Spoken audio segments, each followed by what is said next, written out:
OSPF will be the first dynamic routing protocol that we talk about in the CCIE Wireless Lab, and historically it's been one of the more tested routing protocols that you'll run into. We'll see what version 3 brings us, but it's important to have an understanding of it. The good news is we keep it pretty basic.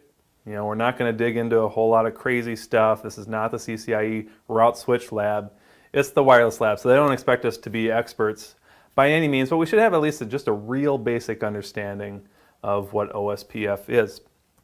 So if we look at our topology, again, our layer 3 topologies in our lab are extremely basic. We probably just have a pair of layer 3 switches in the HQ, we have an internet link somewhere, and we have a WAN link over to a layer 3 switch over in the remote office. I wouldn't expect it to be too much different than this in the actual lab, so there's not a whole ton of interesting things that we're going to be doing from a routing perspective anyways. But with OSPF, we have this concept called areas, and it's used to create some hierarchy in the protocol. It helps it scale better, things like that. We honestly don't really need to know the details of how areas work. You just need to know just a couple of key facts, and that's going to be the end of it. Most likely, if we're using OSPF, we're probably just going to have everything in a single area. And if we're using a single area, usually it's going to be area 0. So you'd create, all this would be area 0. And again, areas are really just a scalability type of thing. It controls where different networks and different packet types flow. You don't have to know the details of that. But the idea is that in order for two switches to establish an adjacency with each other, they need to be using the same area on the connecting interfaces. So, you know, if we want Cat 1 and Cat 2 to establish an adjacency in area 0, this interface on Cat 1 and this interface on Cat 2 would both have to be in area 0. And as long as the connected interfaces are in the same area, we should hopefully have them establish an adjacency. And once that's done, they start advertising and sharing networks between each other. This is probably what you'll see. Now, if we are using one and only one area, if you have any control over it, we choose area 0 because this is the central area in the hierarchy. If you ever look at larger OSPF areas, we have this sort of central area 0 and then all these sort of adjacent areas to it, you know, 1, 2, 10, 11, but every single area must connect back to this centralized area 0. So that's why that's our default area in there. And again, we're not going to get into any hierarchies like that, but if you have one and only one area, it is technically okay to use a different area. So if they've maybe pre-configured OSPF for you already on switch 1 and switch 2, and they just want switch 5 to start working OSPF with switch 2, and let's say that they've used area 100 or 200 or whatever on Cat 1 and Cat 2, you can continue to use the same area on Cat 5 and everything will work just fine. They'll share routes just fine. The only requirement with this area 0 is that if you have multiple areas, you have to have a centralized area 0, but that's only if you have multiple areas. For what we care about, technically, if we have one area, we can use any number we want, but if you have any control over it, choose area 0. Now, on the off chance that let me get back out of here, need to use multiple areas, let's just show you how that would look. Probably the topology would be something like this. We would have a centralized area 0.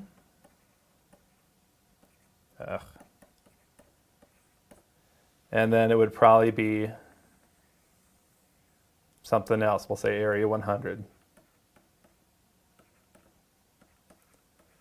A switch can be a member of more than one area. It's just we assign an area to an interface. And remember, as long as the interfaces the connecting interfaces use the same area, we're fine. So this would be area 0, this would be area 0, and they would form an adjacency. This could be area 100, this could be area 100, and they would form an adjacency with each other. It just wouldn't work if I said area 0 here and area 100 over here. That wouldn't work. So it's just on a per link basis is where we would define this. And again, you probably won't get into multi-area. If you did get into multi-area, this should be as far as it goes. I don't think that they'll get into anything fancy like talking about stubs or anything like that. So if you do this, you'll have a centralized area 0, and then probably the remote office will use a separate area, and most likely it would look like this, where your switch that connects across the WAN would specify the WAN interface in the non-zero area. So that's all we'll say about areas. Most likely you'll just be using one area, and it'll be very simple in terms of that type of a design.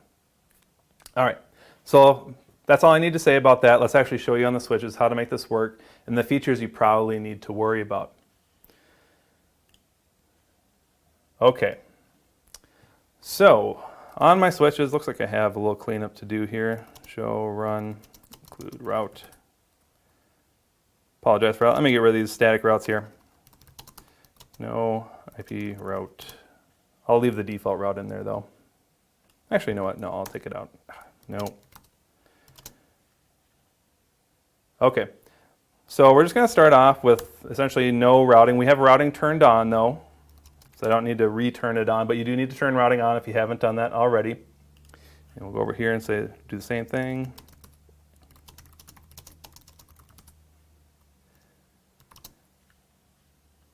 Okay, so the first step is we're going to turn OSPF on. And we're going to do that, again, after routing's been enabled globally with the IP routing command. We'll say router OSPF, and then we need to specify a process ID. This is locally significant to the switch. This does not have to be the same on adjacent switches or anything like that. Every single switch could use its own separate process ID, and that would be perfectly acceptable. Most of the time we do use it just for consistency's sake. So we'll just do 1. This turns on the OSPF process.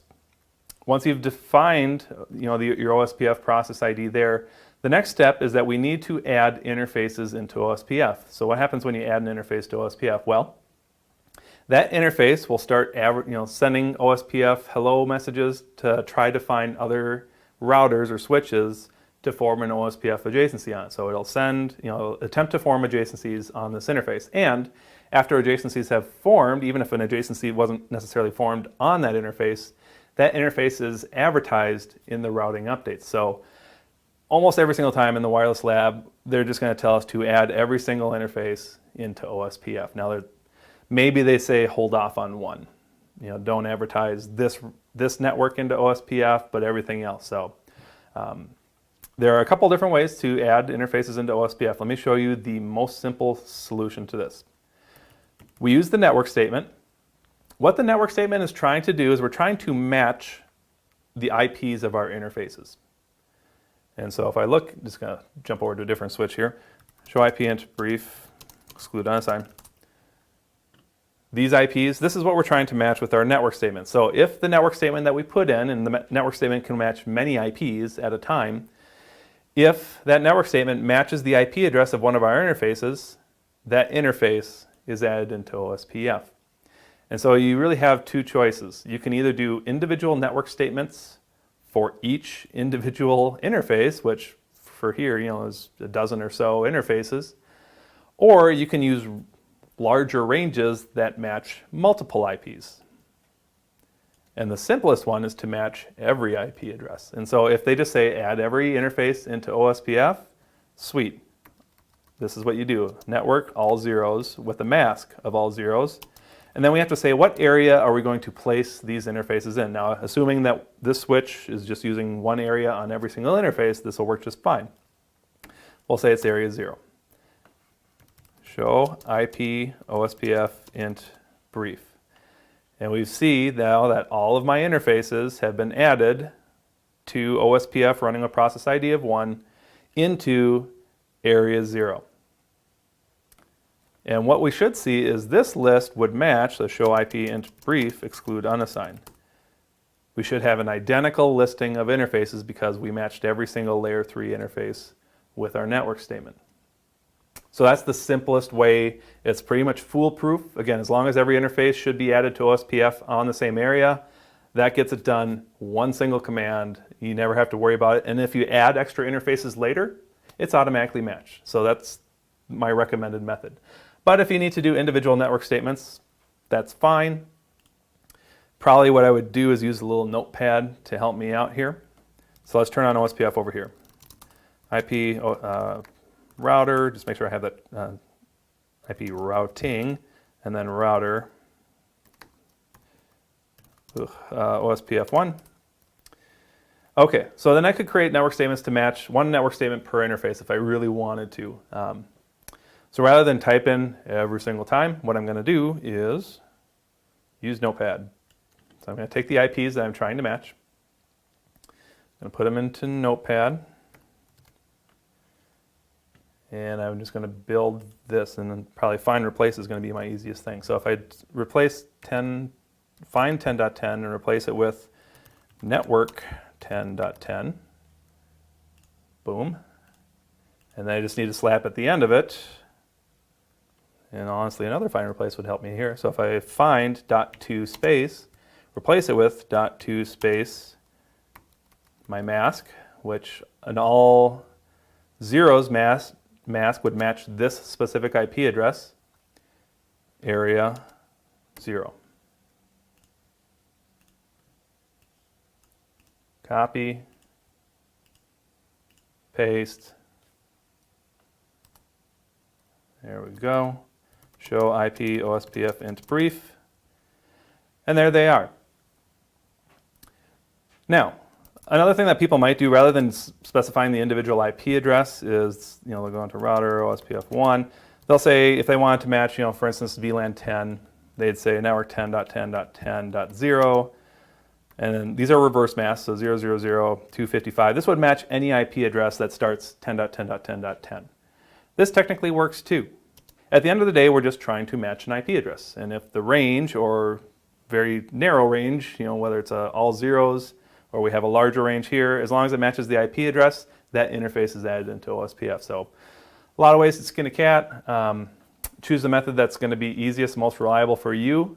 The downside to doing individual network statements is that if I later added an interface, maybe I added a loopback interface to the switch somewhere later in the lab, I would have to go back and remember to also add a new network statement for that interface, otherwise it's not going to be added into OSPF. So that's where using that blanket network statement, the all zeros network statement that I did on Cat2, can really make life easier because not only does it match current interfaces, but any future interface you put on there, it'll match that too.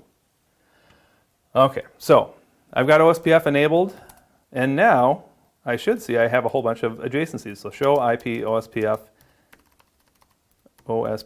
neighbors. So here are all of my neighbor adjacencies.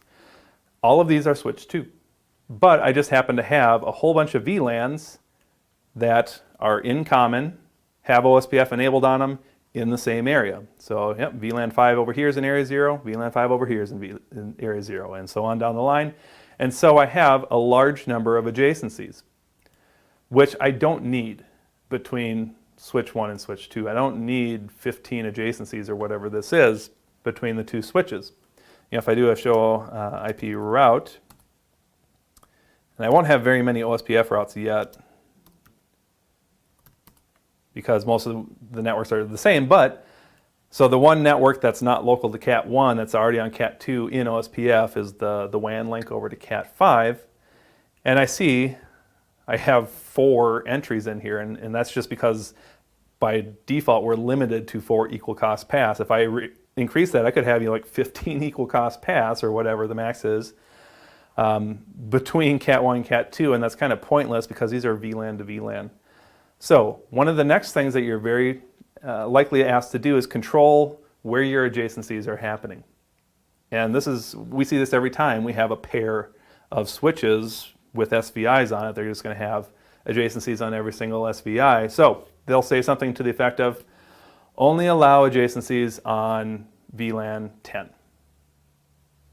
Okay, between switch 1 and switch 2, we'll say.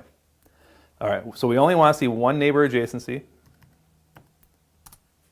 And it should be on the VLAN 10 interface. This is the only adjacency between switch 1 and switch 2 we want to see.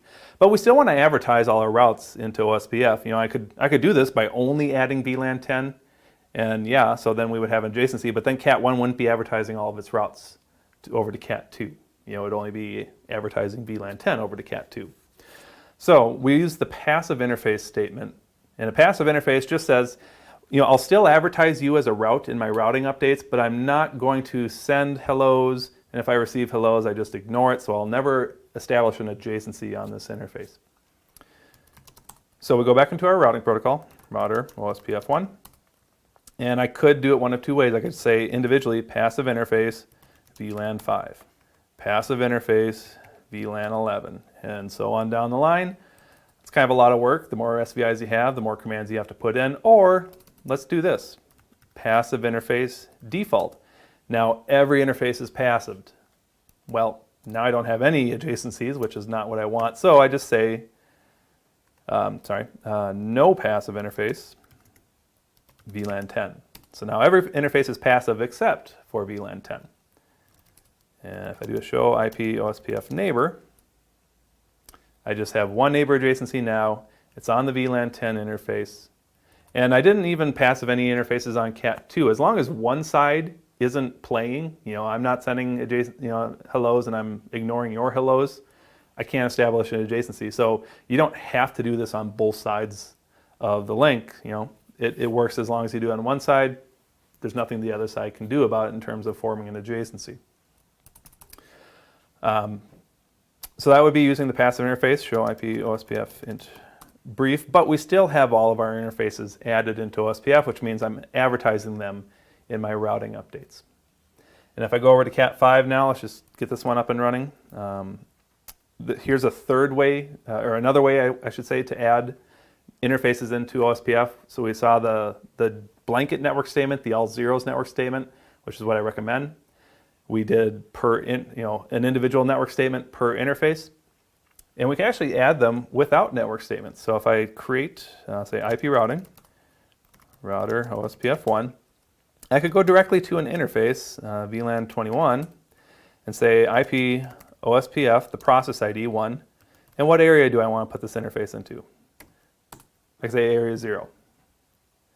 And then that would add that interface, show IP OSPF int brief, into area 0. OS, all kinds of messed up there. But let's go ahead, let's try the multiple areas. You know, I could just add everything into area 0 and everything would just come up fine. Let's say that we want to use area 100 over in the remote office. So let me switch this over. In VLAN 22, 23, 120, 21, oops, loop 0, so it's more work doing it this way for sure. And then int FA020. All right, show IP OSPF int brief.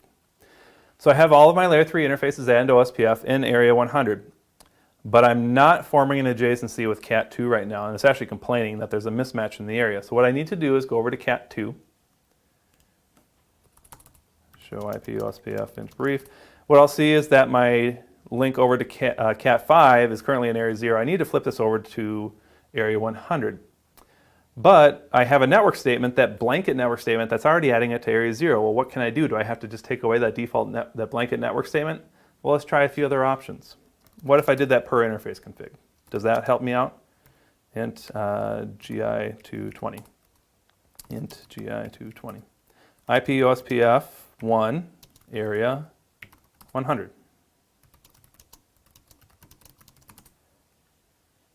And look at that. It switched it. So there is a little bit of a preference or a priority going on. A per interface config will override anything assigned with a network statement. Let's take this off. Let's say I wasn't allowed to use per interface configurations. Show IP OSPF int brief. We should see it back in area 0 now because I took away the per interface config. Yep. Let's try another network statement here. Router OSPF 1. Now this is going to overlap technically with that blanket network statement, but it's going to be more specific. Let's see if that works. Network, what are we looking at? 10.10.99.1.0.0.0.0, area 100. Show IP OSPF int brief. Show IP OSPF int brief. And so that worked too. So a more specific network statement will override the assignment of a less specific network statement. So we can still get by with that blanket network statement to assign everything to area 0, and then if we need to assign an interface to a different area, we have a couple of other options. And the nice thing with that blanket network statement, any new interfaces that I create, like a loopback, would then just get automatically added to area 0, which is kind of nice. So really the only time the blanket network statement isn't a viable option is if you are not allowed to add interfaces, certain interfaces, into OSPF. At that point, then you need to do something more specific, either a per interface command or more specific network statements. Okay, so this is the bulk of what you need to worry about with OSPF. So we've turned it on. We've added interfaces into OSPF. We've established adjacencies. We've controlled our adjacencies with the passive interface statement. We really have just a couple of extra things and then we're done. So the next very common thing you need to do in a routing protocol is introduce a default route. We want to teach all the other switches a default route through OSPF so that they know to funnel everything into Cat2 and out to the internet. Well, we have a command for that. Router OSPF 1, and it's the default information originate command.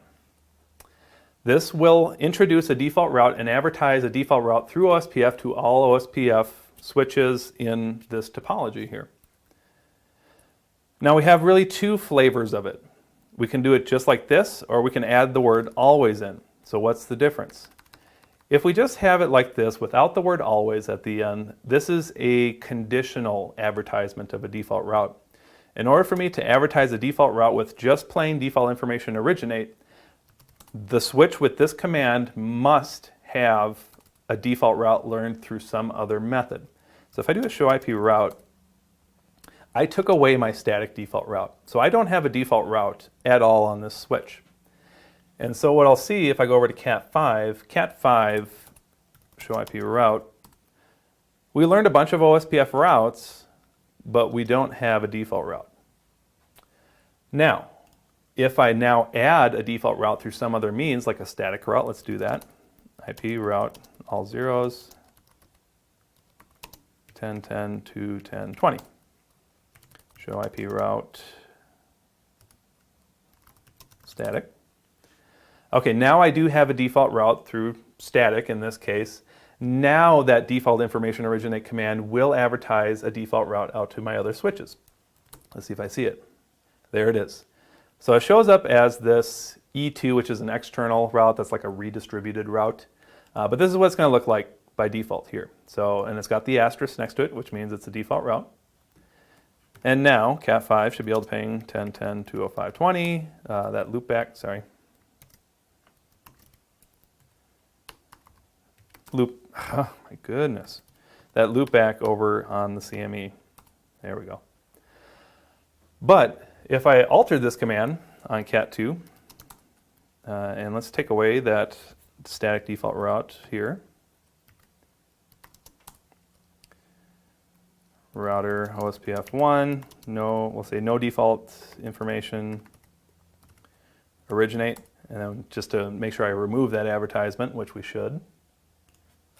Show IP route OSPF. Okay, it's gone. And now we'll put in default route, default information originate. Default information.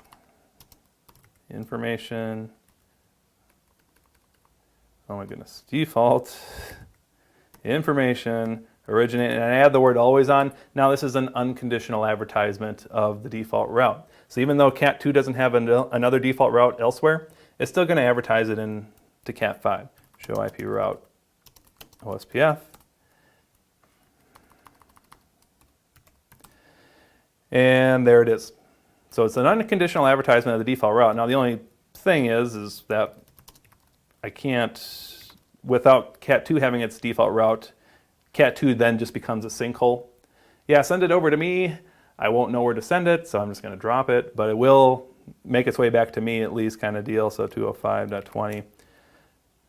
Yeah, here, I don't know.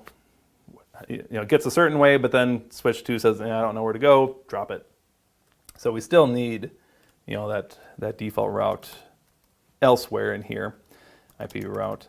All it's saying with that OSPF advertised default route is send it to me.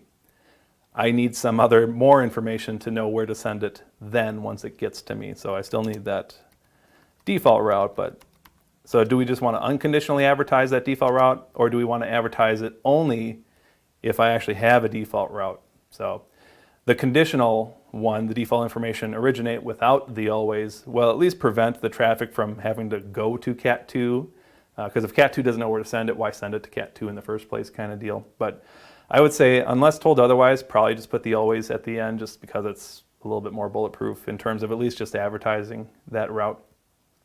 10, 10, 2, 10, 20. And now we should be able to complete that ping. There we go. One thing I want to warn you against, though, with that default information command, it's a mistake that I see some people make, is that for whatever reason, they'll configure that on like every switch. I don't know why. What's going to happen if you do that? Router, OSPF1, default, information, originate, we'll just even say always. If I just configure this on every single switch, it's not going to work. Show IP route, OSPF. This switch actually loses its default route, and it's ignoring the default route coming from other switches as well. And so now I can't ping that IP address anymore. So don't make that mistake. I just see some people make that mistake sometimes. Only the switch that should have, wherever you want things to funnel to, that's the switch that should have that default information originate command on it. So let's take that out here. Router OSPF1. And nope. And now it's back. So don't make that mistake. I just see people every once in a while make that mistake. Okay, last thing that you might need to do is define a router ID. What's a router ID? If I just do a show IP OSPF, you'll note right on top it has this ID. An ID is just a unique identifier of the router. It's sent in the routing updates and a few other packets here to sort of identify itself. And it's kind of a loop prevention mechanism. So I shouldn't ever learn a route that's created by my router ID. And so every single switch should have a unique router ID, which by default it does. The router ID is just dynamically determined based off of the IP addresses currently on the switch when OSPF comes up.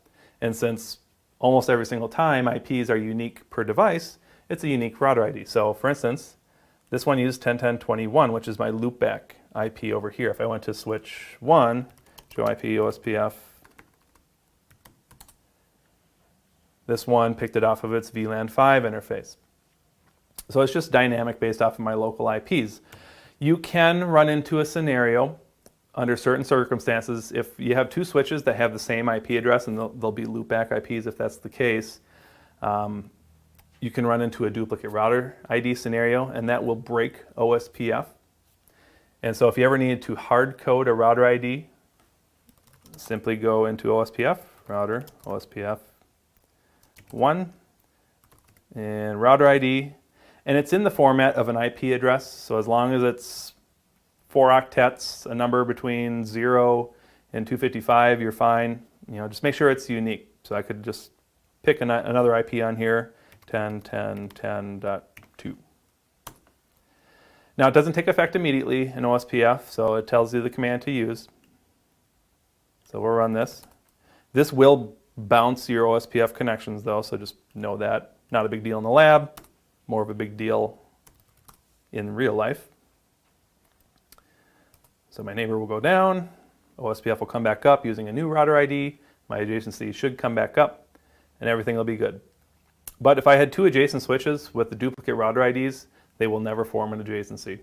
And you should see an error about a duplicate router ID. Show IP OSPF.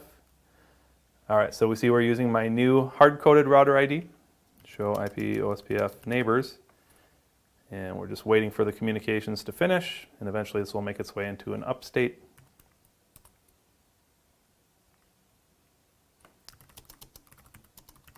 Or has it already come up? No, we're still waiting. There we go. OSPF can take a little bit of time to come up. There we go. Now we're learning our routes.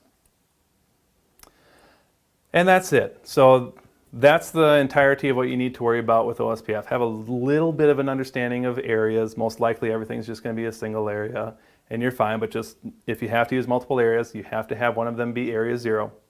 And to form an adjacency, the connecting interfaces between the two devices must be in the same area.